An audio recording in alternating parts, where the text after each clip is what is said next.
ពេលខ្យល់បោកកាត់វាលស្រែខៀវស្រងាត់ដួងចិត្តខ្ញុំនឹកផ្ទះចាស់គ្រប់ពេលវេលាផ្លូវដីក្រហមជើងធ្លាប់ដើរពេលកុ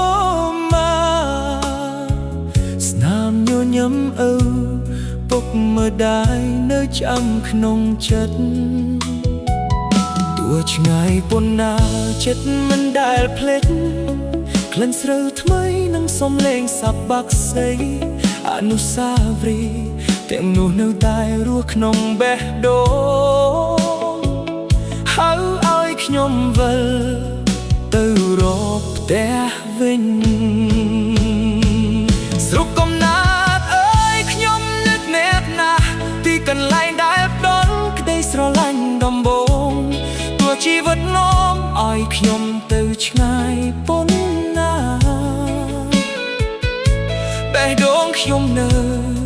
តែជារបស់ស្រុកកំណើតភ្នំទន្លេវាលស្រែនិងដើមត្នោតជារូបភាពដែលមិនអាចលុបពីចិត្ត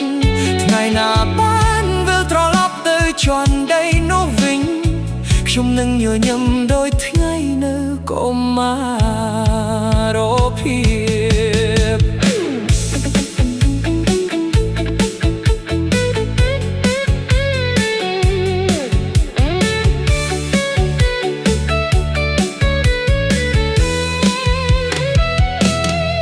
ពន្លឺព្រះអាទិត្យរះលើស្រែពណ៌មាសសំឡេងក្មេងរែងរត់លេងពេញភូមិនោះសាមញ្ញใจក្រុមលេខទឹកចិត្តឲ្យគ្នាជាសុខមង្គលដែលរកមិនឃើញកន្លែងណាបាទថ្ងៃណាខ្ញុំអស់កម្លាំងពីការតស៊ូខ្ញុំនឹងវិលមករកកន្លែងដែលហៅថាផ្ទះស្ដាប់ខ្យល់បក់និងសំឡេងធម្មជាតិឲ្យបេះដូងមានកម្លាំងដើរបន្តទៀតស្រុកកំណើតអើយខ្ញុំស្រឡាញ់អ្នកជានិច្ចមិនថាដូនណាមិនថាពេលណា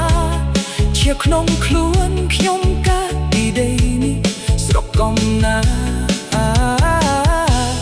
ជាផ្ទះដែលខ្ញុំនឹងវិលមកជានិច្